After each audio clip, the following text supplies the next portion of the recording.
Hey everybody, my name is Ann Soares. I'm a Fairhaven resident. I love our seaside community. So in preparation for the upcoming election in June, I have made it my mission to interview as many candidates running for office as possible to talk about the future of Fairhaven. Today I am joined in studio by Jennifer Cardoza. She is running for planning board. Welcome, welcome. Thanks for having me. I'm excited to be here. It is my pleasure. And thank you for your time, because not everybody is willing to sit in the hot seat, so to speak. So thank you for that. Before we get into all things Fairhaven, talk a little bit about your background, your experience, and how you plan to leverage that to serve on the planning board. Yeah, so I have been a Fairhaven resident for, I'm 36, so it's 36 years of my life. My parents migrated here from Portugal, and they just landed in Fairhaven. They never even really told us why, but we landed in Fairhaven. We've been here our whole lives. I am a graduate of Fairhaven High School. I love Fairhaven. My husband is from Fairhaven. We live here. Mm-hmm. I've been in human resources, and right now I am the assistant to the police chief in Rochester. So I have a really diverse background. I love all administrative things. I love budgets. I'm in budget season right now in my town. Mm-hmm. And I just want to bring my experience and I'd like to say transparency to the residents. I want to listen to people. I want them to come to me with their projects. I want to deep dive into these things. I want to see Fairhaven thrive. Mm-hmm. And I think we can thrive by smart growth and planning. I know you said you're a lifelong resident here. If I'm not mistaken, you're currently a town meeting member, correct? Yes, I am a town meeting member. Why the leap to the planning board? Of all positions, what has got you sort of attracted specifically to the planning board as opposed to something else? So I was on the Commission on Disability, and I always felt like my hands were tied. And I don't like that feeling. I don't like when there isn't more that I can do, because it's with planning, at least there's more that I can do. There's a say, there's a process we can change if we work on bylaws. Mm-hmm. There's a lot more that I can do. And then because I was on Commission on Disability, and because I worked for the town, I worked in the rec department as the admin assistant for them, I know it's weird to say the inner workings of the town. Mm-hmm. So I've been on the budget process for the town through the Fairhaven Rec Center. I've been a town meeting member since the first override tried to pass. So it's not the first time that I'm getting involved. I've been involved. Mm-hmm. I just removed myself and focused more, because then we started a nonprofit for elite sports, Together We Can, because it was more that we could do and not having our hands tied by the town. Mm-hmm. So. Mm-hmm. I heard you say that you really want Fairhaven to thrive. Yeah. Where do you see the town in 5-10 years? I want to see the town more alive. I know that people don't like the beach events because they say that we're paying for those and those are our tax dollars. But those events are great. They bring the town together. They bring a use of that piece of property at the beach, because Council on Aging does own that piece of property. It was gifted to them. Okay. And it was just sitting there forever until Alyssa came along, and maybe also the director was kind of why don't we have these events? Mm-hmm. Why don't we promote all this stuff? So it's a double-edged sword, because it's it's our tax dollars going into the event, and then it's all these people coming together for the beautiful Fairhaven, going to Fort Phoenix, mm-hmm. and seeing what we have to offer. And I'm sure that the days that people were at these events, the restaurants were booming, mm-hmm. Mm-hmm. Who knows? We don't know. I mean, maybe somebody could open their books and show us their numbers for that day. I don't know. Right. I'd be curious to know, because I attended a couple of those events. They mm-hmm. were great. For a first year out, They were great. They were great. What a great way to bring a community together. I'd just be curious about whether or not those events attracted people from neighboring towns. And I don't know that we ever really know that, but... it's hard to measure something like that, because mm-hmm. How do you, unless you really were a slow business, and then all of a sudden that Saturday you saw a boom in reservations, a boom in revenue, and it was because of this event, people needed other places to eat after 4 o'clock or something like that. Or maybe we charge more for booths. There was a lot of vendors there that seemed to be very happy. Yeah. So. Well, and vendor events, they can be very, very expensive. Yeah. Yeah. So, I don't know. I don't know what the fee was, and maybe it varied, event to event. I'm not entirely sure on that, but perhaps you're right. There is wiggle room, especially if you had that many vendors show up. I think between vendors and people, I think it was a lot. I mean, Commission on Disability was there doing crafts for the kids. I mean, it was a lot. There was a lot of people. People were happy. I mean, you were drinking on the beach. Like, who doesn't want to do that? You were drinking by the water because you had travelers there with their. I'm sure that helped them out. I'm sure that was a good boost for their business. I'm sure. Sure. Where do you think the current planning board gets it wrong? That's a bit of a loaded question. That I'm is a sure. very loaded question. So I've watched meetings, and I'm not sure if it's like a planning board thing, because of course I'm not on the planning board, but it's always seems like, I don't want to say underprepared, but it seems like there's not enough research that goes into all these projects that are coming forth. And maybe there is. That's not a dig at anyone. Like everyone has full-time jobs going into this, so they know what they're getting into. But sometimes it just feels like they're not prepared. And you have all these people that are taking time out of their day, like to prepare their own projects, to get everything in front of them, to meet these timelines. And that's just my thing. Like, I want to be as prepared as possible. And I also feel like we don't do like the public any justice, not me, but the planning board. When like at home, I want to see the project. I want to see what everyone's looking at. Like, I wish they would be able to, like, does anybody go and take pictures of the driveway or take pictures of where the mailbox should be or things like that. Like, I want to see it at home. Like, we don't know what happened with the Hiller division, but that's a whole other topic in itself. But then we have Earl Street, which not a lot of people talk about that and what's going on with that and how a house ended up there or how something else wants to end up there. Why do we not have pictures of this? Why are we at home not seeing like what's going on? Like, that's my thing. Like, I want to be more transparent. So when things like Hiller division happen, it's like, no, we showed you everything. Like, we kind of knew what was going on. Like, we're transparent. Like, that's what I want. I want to see everyone be transparent. Yeah, that's definitely a hot topic, or at least there's a perception in town that there's always something being hidden somewhere. Yeah, And clearly it doesn't bode well based on, the commentary around, all of these things. How do you balance smart growth with, people wanting to still maintain this small little seaside community? One of the things that I was reading is, many people have commented on it. And I realize social media isn't the place for all things truth, but it is for sure where people tend to air their complaints. And a common theme that I've read over and over again is we don't want to be, we don't want to be like one of these neighboring communities that has a lot of corporate businesses in there. How do you balance that so that you can grow the revenue and still keep this quaint little feel? Oh, it's so hard. I know that the town itself owns a lot of property, but they're just not buildable lots. I mean, it's just taking into account like our bylaws. Like, Dartmouth is trying to conform. New Bedford's trying to conform. That, like, yes, we need to keep our aesthetics and we need to keep our small town feel. I mean, that's why I live in Fairhaven. It's a small town, but still big enough to make it, where my kids one day won't be as scared going into the city, Like, smart growth to me is looking at every single piece of property we have, making a list, getting it together. Even if people have properties where we feel there could be a buildable lot, like, why not approach them? Why not say, like, hey, this is actually a possibility for you.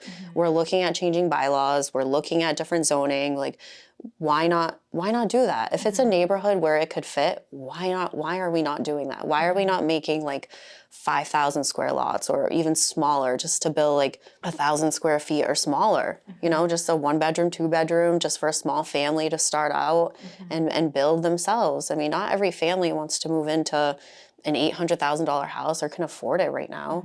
I mean, we just got our water bills in the mail. I mean, yeah, that in itself is yes, we an did. added expense. Like, it's like people on the override. They want to say, like, we're stuck at the 2.5%. We're stuck in 1970. Like, then why are our lots not conforming? Why are we not making buildable lots for like a family of 4. They could easily, I mean, live in a 1,000-square-foot house and make it work. You mentioned bylaws. Are there specific bylaws that you think could be changed? Like what does it read now, and how would you perhaps change it to make room for some of these opportunities that you've just talked about? I know that there is not a 5,000 square buildable lot that you could build on. I know that's not in our bylaws. I think it's above that, I believe. Don't quote me, because the bylaw book for planning is huge. Like, there's so many pages. Okay. I understand where the planning board members come from. There's no way they know everything, because I don't think I ever will. I think there's a lot of research that goes into it. I think every project in its own self must be special that comes before them. Like, I definitely think a lot of like research and time goes into it. But for sure, I would look at all the lots in Fairhaven, because I know the town must own property where there could be buildable. Maybe the conservation needs to come in and change their bylaws. I don't know. I mean, that could possibly be something to really look into to help generate revenue for the town. I don't know. And the zoning board did a great deal of work, fairly recently, to change a lot of the zoning for different parts of the community. But it doesn't seem like we've done the work to attract developers and people to really take advantage of this opportunity to capitalize on mixed use. Is there something more that the planning board could offer to spool that up a little bit more quickly, or? I just think it goes back to that like 1970 like mentality. We want change, but we don't want change. And I just, like the 40R, nobody's coming in to do any of that development because it's costly.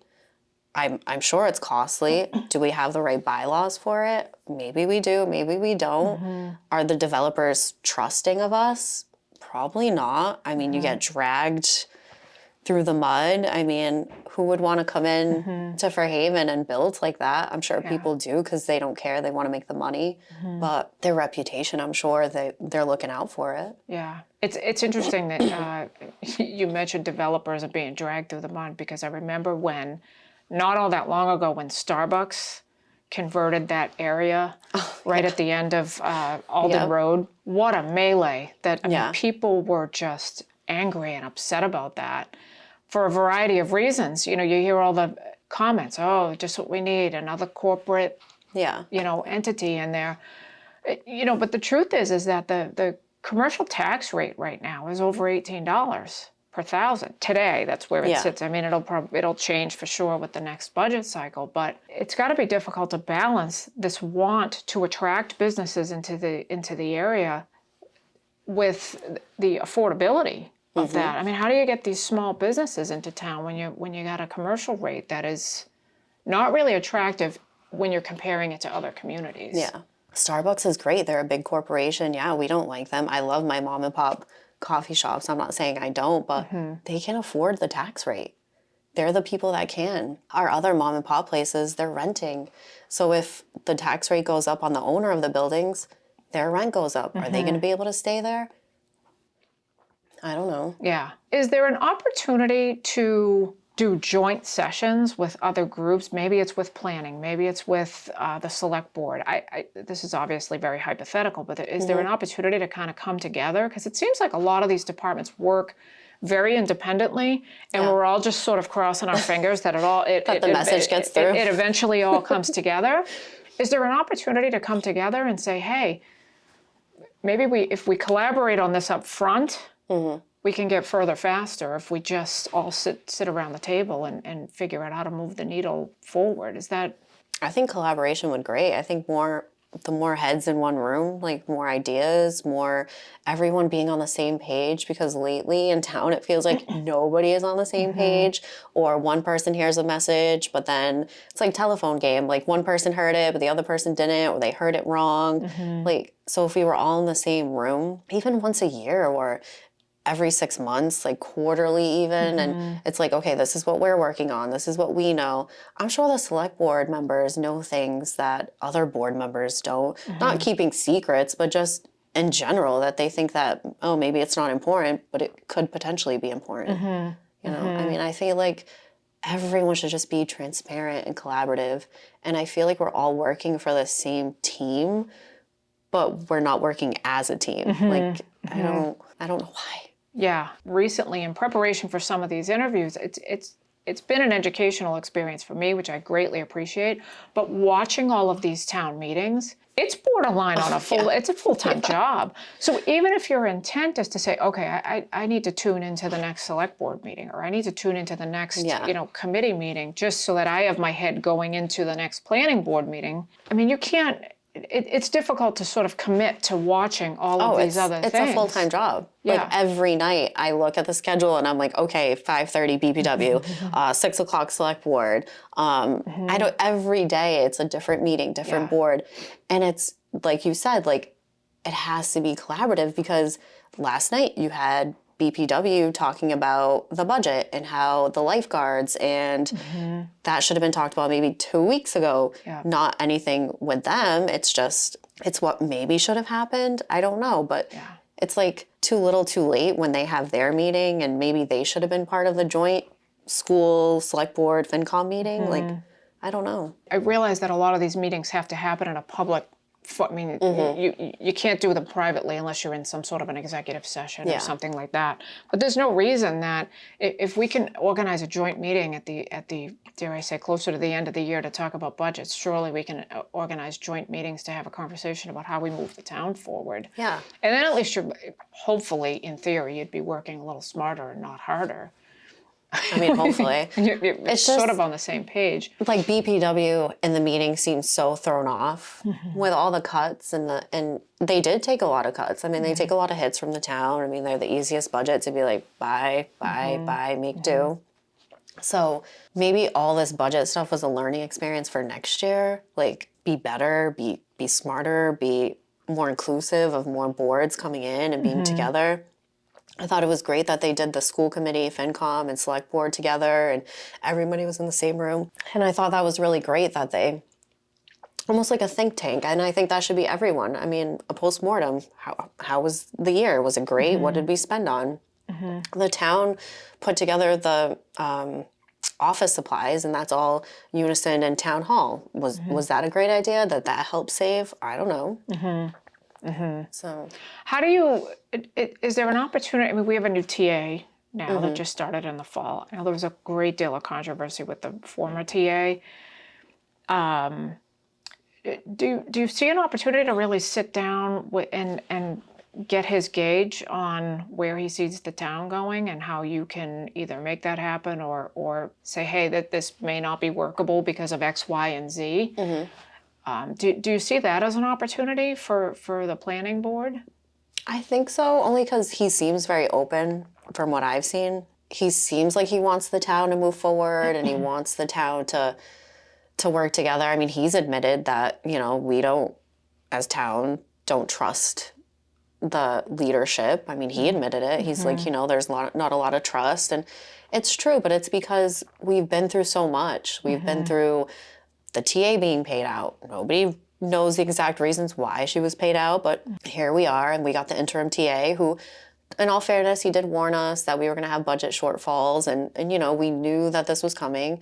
And then this guy comes in and he's like, I'm trying my best. And I see that he is, and I understood that night in the FinCom meeting where Ken Blanchard was like, I want to give him, the chance to move the town forward and get the town where it needs to be.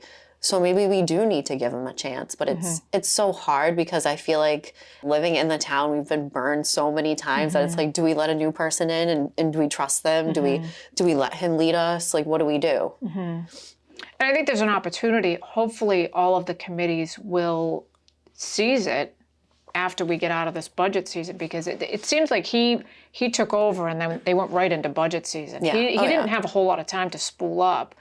Once we get on the other side of budget season, I hope that all of these committees will take the opportunity to sit with him and say, listen, let's have a conversation about how, whatever the challenges is we faced, how we can work to help move this town forward. One of the other things that he aptly pointed out in a meeting that I was part of where he was in the room was the town doesn't do a good job of promoting itself. For developers and just people in general. That's a tremendous opportunity That being said, I don't know how you get past the tax rate. Yeah, I mean, Because that's a the big one. planning board does not have, I mean, you don't set tax rates. I mean, that's done through budgets and, Yeah. out of your scope. And it's really going to be a challenge, I think, to figure out what can you do from a planning board perspective to make it more appealing, knowing that the tax rate is what it is. I don't know if you have any insight on that. I think it goes back to trust. Do developers trust us? Do developers want to come in to our planning board that had some issues? Have we fixed our issues? Do we clean up areas? I mean, there's like, we have so many empty buildings. Like we have the harbor, not the Harbor Freight, we have the tool place that was in the Walmart Plaza, Evelyn's that was in the Walmart Plaza. Those two buildings are huge and they're just sitting there not doing anything. Yeah. Is it the owner? Is it us? Like, who has anyone spoken to him or her, whoever owns those buildings? Like, how do we get that going? How do we get that moving? And how do we get businesses in there? I don't know. I mean, is it Alyssa from tourism? Does she market those? Do we ask her to market those? Are we utilizing her in a way that should be better for us in town? Like, yes, we do the events and it was great when Finest Kind was filled in Fairhaven. I'm sure that like helped us boom and put us on the map and like, that's great, but what about these other buildings that are just sitting there? Like, it can't be good for the owners either. I'm sure they don't Right. want just buildings sitting there and collecting dust. Well, and the thing is that, we're getting the tax rate, because whoever owns the building is paying the taxes, Yeah. which is fine. But you want them occupied, obviously, because there's a secondary benefit to an occupied building. It decreases the chance of the building going into disrepair. No one wants to look at a building that's fallen apart. No. And it's a slippery slope, because if you are a developer and you drive around town and you see all these buildings unoccupied, as a developer you have to be thinking, why is this? Why? Yeah. And do I want to invest my money here? And I don't know the answer to sort of how you close that gap, but I did hear you mention, geez, do developers really trust us? Where do you think some of that distrust might be coming from that perspective? I'm sure it stems from the whole Hiller division. And then just like our bylaws. And I'm sure like if we had smaller buildable lots, I'll keep saying it over and over again, for smart growth. I'm not saying that the whole town needs to be run by big corporations and like bigger houses or mini houses everywhere, but we want families. Like, more families to come into town, because that's what helps our revenue in town. Like, more people spending, more people wanting to open businesses and being more business. Maybe we need to be more business friendly. I know economic development does a good job of like going out and promoting businesses, but maybe that's when they first open and it's this big to do. What about after a year in, 2 years in? Tropical Smoothie had to move from where they were from Starbucks to CVS. I hope she's doing well. I know that personally, it's hard for me to go into CVS, like that parking lot and grab my smoothie. I try because I love Tropical Smoothie. And that whole area right there, that needs to be way developed. Like that whole like Route 6, we need way more on Route 6. There's not enough. Yeah. And it seems like Route 6 feels a little bit of a hodgepodge. Yeah. I'd agree. I don't know. It's difficult for me to articulate the feeling, if you will, as you kind of drive along Route 6. And then, just after you get past that CVS area, there's a couple of, buildings that feel a little more quaintish, and then you're at the bridge. Yeah, no, I agree. I agree. Like, it's like, I feel like it's where Walgreens once was and like the bank, like that whole part right there to me, like just does not fit. It's very like disjointed. Like something needs to go there, or that just needs to be better thought out. Like, I don't know. Like, Route 6 to me needs to be a better flow of businesses, a better just everything. Like, it just feels so, like you said, like disconnected. Like, so I don't know what that is. Is that tourism coming in? And I mean, I'll keep going back to her because I feel like she's underutilized for what maybe I think tourism should be. Like, it should literally just be like promoting our town and what we have to offer. And this is what we have. And we have this building empty and we have that building empty. But if you like we should be able to work with these developers and show them that we can work with them. Like, whatever happened in the past won't happen again. Like, we learned from our mistakes. And maybe it takes a sort of a spokesperson, if you will, from planning, zoning, and the TA to collaboratively request meetings with some of the larger developers that have the funds to be able to take on some of these bigger projects, and then you revisit the ADU situation. I know a lot of people. The challenge with ADUs is even though they are permissible, they're expensive to build. Yeah. I started looking at the cost of some of these things. Like, holy cow! Well, because you figure you have to do plumbing and all the permits, and like it still has to be checked. Like you still have to get the building commissioner out there. I mean, it's like building a whole little mini home that you still need to do everything to. Yeah, and so if that doesn't take off in the way that perhaps the town had hoped it would, for sure you have to start thinking about, okay, how do we either make ADUs more appealing through bylaws or maybe you reduce permitting fees. I don't know what the answer is. Yeah. And then start looking at some of these smaller lots. It would seem to me that it would be wise to look at all of it, any and all avenues, and say what's the path of least resistance and to move the town forward. I mean, I agree. But then I see the ADU side, but then I'm like, but then does someone really want to live in a garage? Yeah. It's a catch-22 to me, because then I'm like, would I want my neighbor to have someone living in like a garage? I don't know. It's like, I'd rather just see like smaller buildable lots. That's what I really would love to see. And I would love to see more families move here. And the school system's great.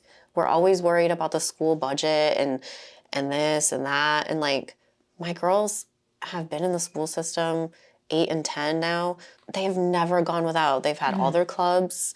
There's no sports in school, so we pay for all the extracurricular sports that they're in.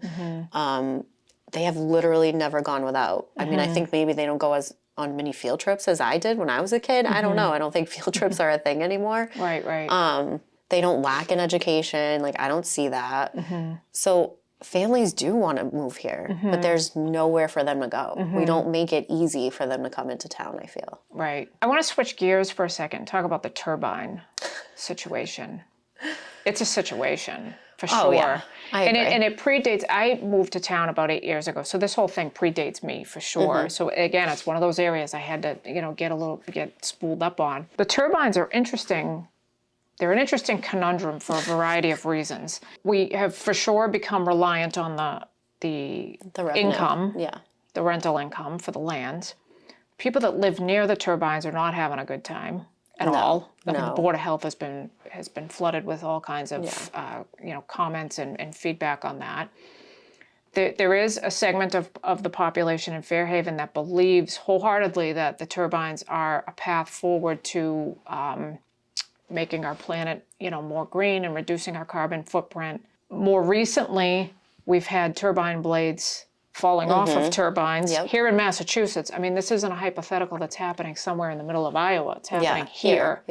What would you support? I mean, in a hypothetical world, the developer walks away, they take the turbines down.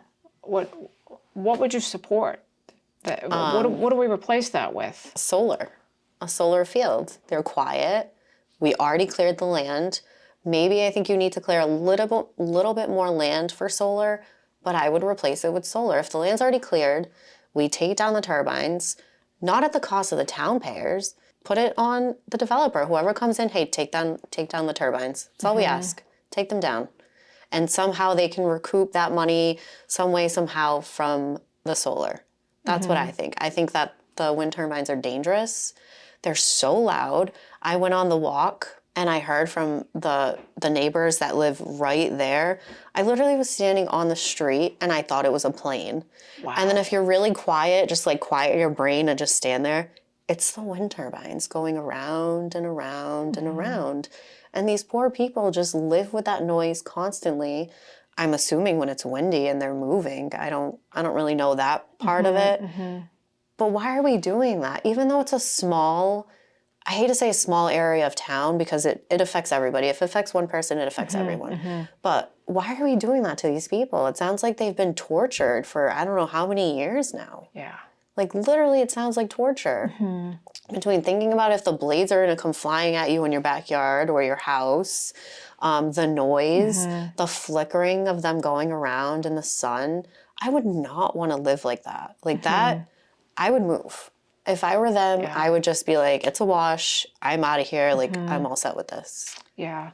And if I'm putting my real estate advisor hat on for a second, that affects the value of those homes. I'm sure it does, yeah. I mean, there's no ignoring it. It's not like you could just put a blanket over the I don't know if turbine I'd and want say to go buy a house with a doesn't wind really turbine exist. behind me. But that, like, so why are we doing that? Like, we were in talks for so long with the developer. Like, maybe we were going to go into contract negotiations. Maybe we weren't. Nobody knows, because now he's apparently not getting back to anybody, is what I last heard. He's not, like, that's over and done with. Like, these wind turbines are failing. Right. And then the most recent thing I saw too was they've never been inspected. And whose job is that? I think that was the other thing. People were trying to figure out, like, whose job is it? Who has these reports? Right. And where do these reports go? Right. Right. And with the most recent risk of the blades becoming, loosened, or I don't know how in the world these blades just fall off. I don't know if it's a rust issue. I don't know. I don't know how this even happens. It's almost unconscionable to even think about. But it does beg the question: if these things haven't been inspected, are we? There was just a select board member that came out recently and said, this might not be a matter of, and I'm paraphrasing, but this is very dangerous, and it may not be a matter of if, it's a matter of when. Yeah, Especially if they're not, they're not producing, by the way, the energy that contractually we thought we were going to get from them, which I may be oversimplifying it, but I remember asking someone recently, why are we not suing them for just on the energy premise? And again, I may be way oversimplifying it. It's obviously more complex than that, but it seems like it's been going on for quite some time. Yeah. This back and forth with the developer. Hopefully the TA can get some resolve or move that forward, because... Yeah, and I mean, I get it that the TA said, like, we don't want to lose that revenue, but are we really putting, like, a value on people's lives? Like, we're going to let them live like that, let them live in fear. I mean, over, I think he said 350,000 maybe for the year. Try to make it up a different way. How much land are we talking about here? I honestly don't know how much land the turbines are on. I mean, they're situated in such a way. I remember, this was a while ago, walking along that section of the bike path, and without even realizing where, because you see the turbines in the skyline, but it's always it's difficult to say, oh, they're there. As you approach it, the optical illusion of it is just off. But I remember we were walking along that section of the turbine, and when I happened upon them, I thought, oh my gosh, I was awestruck by A, how big they are, and B, how loud they are. They're so loud. I don't understand how people live like that. It's awful. Yeah. Awful. I even asked on the walk, because I remember at the Board of Health meetings, they had a mitigation plan, and shutting them off wasn't part of the mitigation plan at a certain time, so they added it. And I asked, are they following through with it? And they said no, they didn't even think that they were following through with that. So they're not even, like you said, like, why are we not going after the developer for these things that are supposed to be in contract and the mitigation plan? They're not even happening. Who controls? Is it the developer that turns them on and off? Yeah. Who controls? Oh. Yeah. Interesting. And the developer's not local. No, I don't believe so. I mean, I would rather see a local solar company come in, take them down, absorb that cost, because I know we don't have the money, and just put in a solar field. They're quiet. Yes, they don't produce at night, but I mean, what do we take? Production over life? That's how I look at it. The turbines aren't producing what they were supposed to produce anyway, so we're already at a loss. Yeah. From an energy perspective. And what I was reading recently is that one of them isn't even really working. Oh, so we're really not losing it. Or maybe it's working, but on a very, very limited basis. Yeah. Because I almost never see them turning. It's wild to me. Like, every once in a while I see them moving. I'm like, oh, okay, we're doing this today, but... Yeah. See, so we're not even really losing anything. Why we don't explore different options, better options, I don't know. Yeah, and we have local solar companies. Yeah, oh yeah. very local solar companies that we Yeah. could tap, perhaps, for all of this. Interesting. I guess we'll see where that road leads. It sounds like it's caught up in a mess of litigation and conversations, and we'll Yeah, have and to then see. recently the TA wanted to, save money just in case in FY27 we needed to take them down. I mean, why is that on us? Yeah, I don't understand it. Yeah, that part I don't like. Yeah, because the residents are not going to have the appetite for that, especially since you can't put those turbines in a landfill. You can't recycle a lot of the parts for those. So there's a very specific disposal process that has to happen with those. I don't pretend to understand how it all works. Yeah. But whatever it is, it's going to be very costly. And why, again, should we absorb that cost? Yeah. Because the developer clearly was not in contract. I mean, I think the developer was going under himself, and his saving grace was coming back to negotiate the contract. Is that right? I don't know. I heard some rumblings. There's so Yeah. much information that seems to at times it all makes sense, and then you get a new piece of information that doesn't seem to fit the puzzle. So it's all very curious for sure. But we got to do something about that in the long run. It does not appear to be overly beneficial. No, not at this moment, no. Yeah. I want to take a minute to just talk a little bit about you. Outside of planning, outside of your work life, just so people have an opportunity to kind of get to know you as a person. When you're not watching town meetings and absorbing yourself in budgets and all the things, Yep. what are you passionate about besides what's going on in Fairhaven? So I'm a mom. I'm a wife. I'm passionate about my kids. My daughter loves to play basketball, so we were just in basketball season, and we're in a lull of sports right now. That's why I can keep up with all the town stuff. My other daughter loves softball, so I mean, I'm a mom. I love to play golf. Okay. And that is my relaxed time. That is my thing. I love to play golf with my husband. Right now, he gets to play more than I do because I'm in town stuff. So I am a little jealous, but I love it. So he knows so my thing is town stuff. I love to be involved. I mean, he has no idea what I'm talking about. He's basically a soundboard. Yeah. He just thinks I'm speaking a different language. And I'm like, can you believe this? Did you see this? He has no idea. But we love to play golf together. And I'm just a Portuguese girl who I take care of my parents. I work hard, and I want to see the town do well. I want to know that I'm raising my daughters in a town that values them and values us. And that's what I'm doing here. That's what I'm doing for everyone. That's what I want to see for everyone. What does a perfect Sunday look like for you? A perfect Sunday is relaxing. Sundays are my day where I try to stay off social media. I try to just zone in and get in on the girls and my husband. We love to just veg out on Sundays. Everybody relaxes. We love to take our dog on walks. She's very picky. She doesn't like to go out in the cold. So now when it gets warmer, she'll want to walk further. Yeah. So we love that. We love family time. We love to be together. That's my perfect Sunday. What do you enjoy doing as a family? Is it cooking? Is it watching movies? Is it an afternoon playing board games? What is family time? We love when our daughters try to teach us all the TikTok trends and try to teach us all the hip stuff because we're not cool and we don't know. So they need to teach us. But yeah, we love just being together. We love playing Wii Sports. My daughter is super into sports and she's very competitive, my oldest. So she always loves to try to beat us and be better at basketball than us and everything else. Yeah. We're the family that loves to be outside and we're super loud because we like to have fun. We're on the trampoline with the girls. We love to just be outside, grill. I can't wait for it to get really warm out so I can grill every day. So you're warm weather people. Yeah. Snow is not your...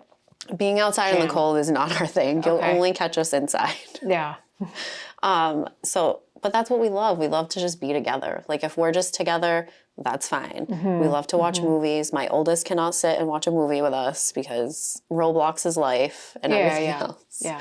But our youngest will. My 8-year-old will love to watch movies with us. She recently just got into Harry Potter. She asked us to watch Harry Potter. Yeah. I mean, that's a series and a half. Yeah, so we're doing that now Yeah. with her. So. Yeah. What are some of your favorite spots in town? to go, whether it be all right. whether it be coffee, eating, places you like to take your daughters and your family? So if it were up to my girls, they would live at Sweet Lizzie's. They love the Okay. cookies from Sweet Lizzie's.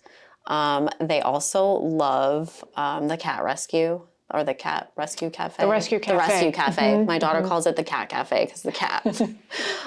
So my daughter loves that place. We love the Nook. We could live at the Nook. Okay. We love the coffee. We love the Louisa rolls from there. Where else do we love? I'm trying to think of all our spots. Travelers. Travelers is a good one for us. We like to go there. Just my husband and I, because we like to sit at the bar at Travelers because we like the bar. Yeah. Recently we went to the Sale House. That was really good. If you've been there yet. I have not tried that yet. Yeah, the Sale House was good. It was fun. We went to music bingo. And it was our first time doing it. It was really fun. Okay. Yeah. It hasn't been open that long, but it seems No, very yeah. popular. Again, watching on social media, everybody, you got to check it out. Yeah, that's why we went, because everyone was saying to check it out, so we went. Yeah, so all things Fairhaven. Yeah, Pretty much. I love supporting the local, just those small businesses that are working their butts off to thrive in our town. Yeah, I mean, you can't get a good coffee at I like to drink my coffee black, so I feel like if I go to Dunkin', I'll catch them on an off day and I don't like it. So I'd rather go to a place like the Nook or Sweet Lizzie's or the Rescue Cafe that actually take their time, that it's that's what they're focused on. And I like good coffee. Yeah. And consistency is key with that part of your morning. I don't care what anyone says. Yeah. I need a good coffee. If your coffee is off, it definitely doesn't set Oh, the my best girls already tone. know. They'll be like, oh, your coffee's not good. And I'm like, no, it's not.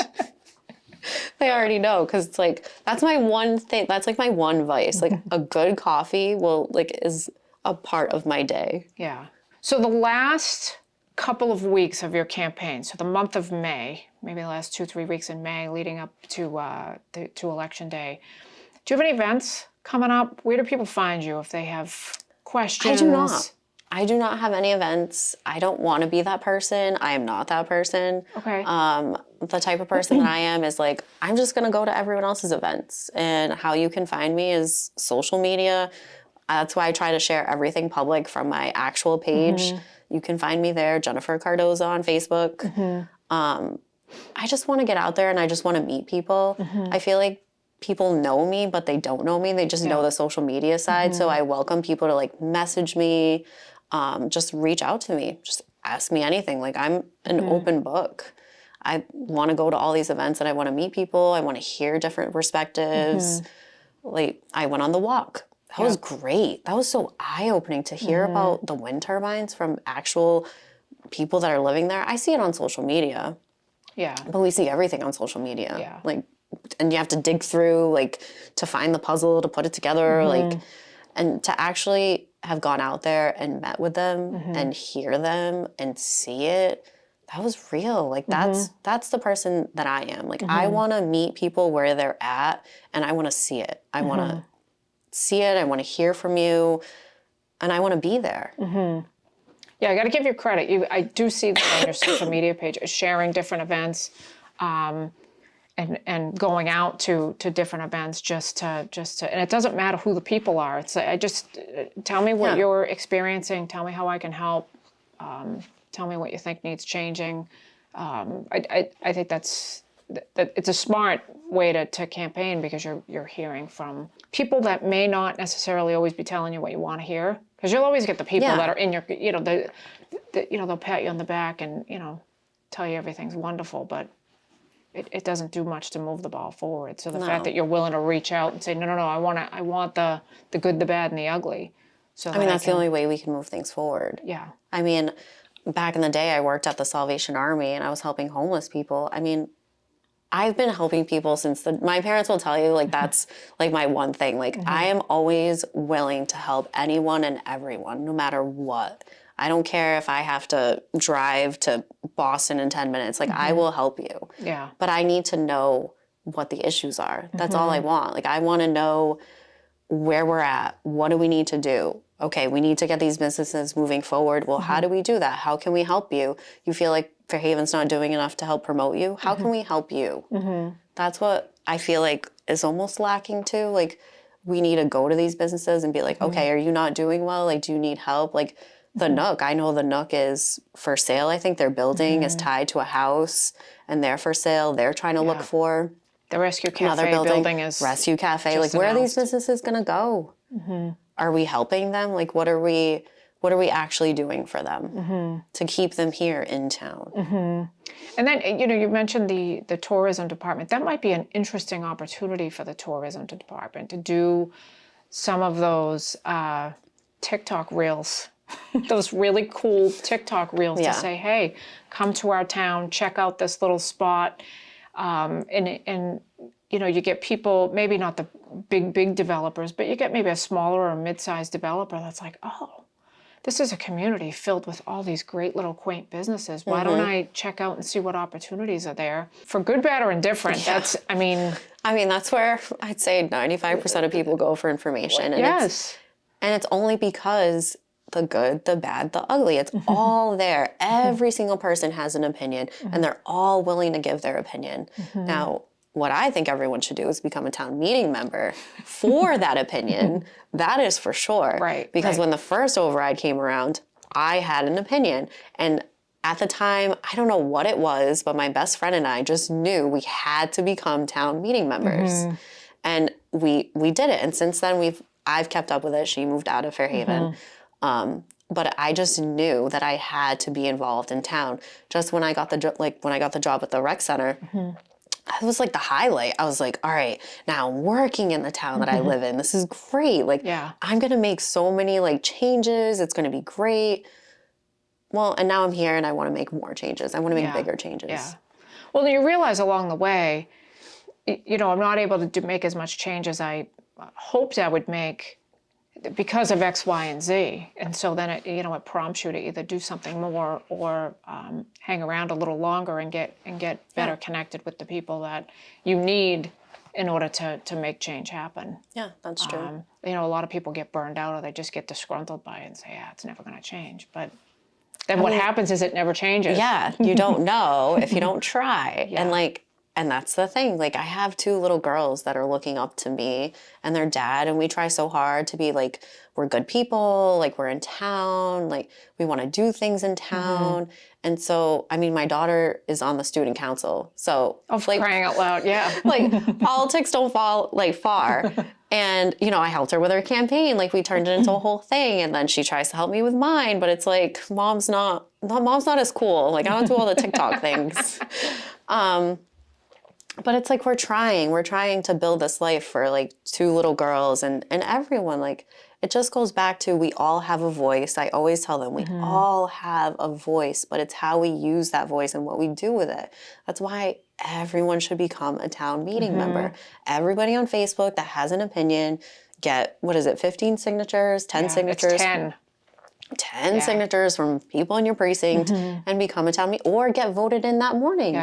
If you have enough people that day, you can literally be on the floor. It's a chance, but why not take it? Yeah. That's the approach I'm taking this year. I'm going to show up at town meeting, see, hopefully a quorum shows up at my precinct, and then, you know, I can at least get on the floor for this meeting. I did also poll papers for to become a town meeting member, get on the ballot in June. Worst case scenario, I'll volunteer my husband to write me in, and then I'll write myself in as well, and you know, I'll get on that way. But I agree. I mean, if you have an opinion, there's more you can do with that opinion than just, you know, throw it out there on social media. Yeah. I mean, even if you don't go to these meetings to speak, go to the meeting. Go to town meetings. Just to watch. I mean, it's a very interesting process. Like, you go through this booklet. People get up, they speak on it. It's very, very interesting to see like democracy at work because literally that's what it is. Yeah. I mean, you can call out the town moderator if you don't agree on a vote. You can recount the vote. I mean, it's very, very interesting. Yeah. And for people that don't understand what town meeting members do, it's essentially the Congress of the town. Yeah. Yeah. I mean, if you think about it in that term, I mean, that's literally, you truly have a say one way or the other as to, you know, on budgets, on policy, on everything that comes out in that booklet. This one body of people has, I don't want to say like the power, but that's essentially what it is. Essentially what it is. Right? Town meeting's either putting it on the ballot or they're not. That's it. Dead issue. Yeah. Yeah.